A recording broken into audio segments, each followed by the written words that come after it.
What's balik kakatapos ko mag-work. Work. Trabaho.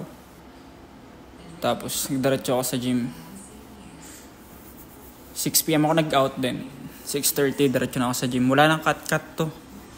Diretso. Isang 3 set na session lang. Ha? 3 set na session? Hindi. Hindi siya isa. 3 set. 3 set ng... Basta 3 set nitong ginagawa ko.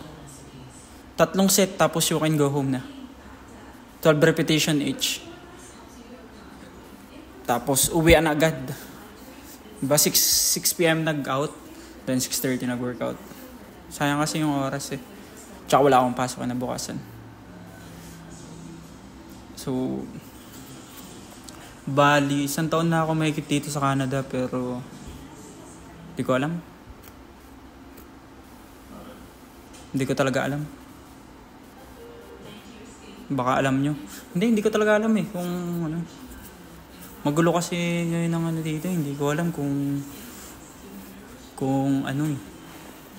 Basta, alam na yun ng mga Alam na yun ng mga nandito ngayon sa Canada kung ano nangyayari.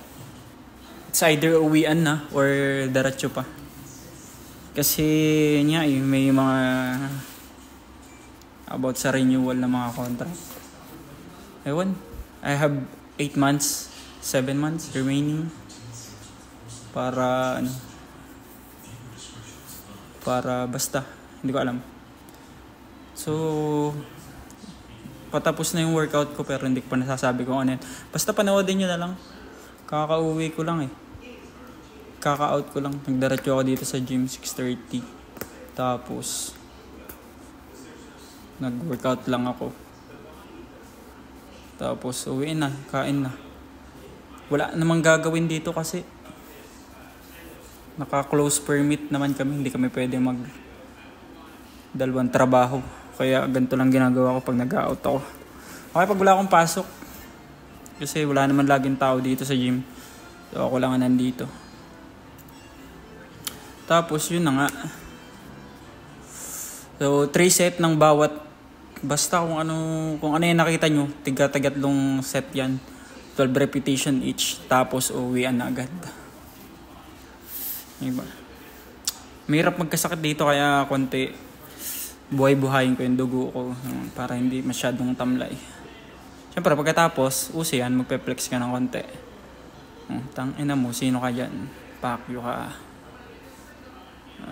Okay, papahinga lang ako ng konti dyan and going home na. Kakain na ng 5 itlog. Hindi, joke lang. Kung ano yung pwedeng maluto, yun lang. Tapos kain na. Uwi na, tulog na, bukas na ulit.